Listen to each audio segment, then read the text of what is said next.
Hi friends, అందరికీ నమస్కారం.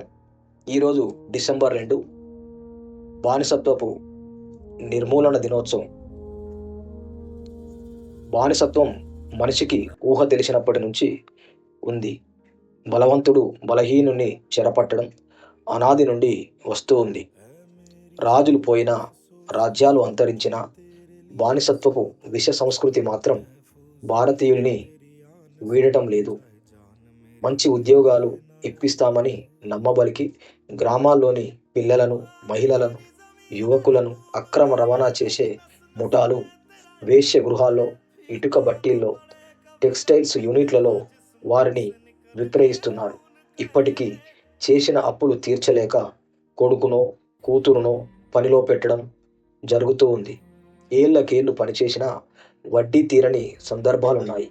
ఇలాంటి సందర్భాల్లో జీవితాంతం బానిసగా పడి ఉండడం తప్ప వారి జీవితాలకు వెలుగు లేదు. ఎక్కడో మీడియా ద్వారానో, స్వచ్ఛంద సంస్థల ద్వారానో తెలిస్తే విముక్తి లభించడం తప్ప మిగిలిన వారు బానిసలుగా చావాల్సిందే. ఇలాంటి దుర్మార్గులపై చట్టపరమైన చర్యలు తీసుకునే విధంగా మన వంతు కృషి చేద్దాం. అందరికీ అంతర్జాతీయ బానిసత్వ నిర్మూలన దినోత్సవ శుభాకాంక్షలు.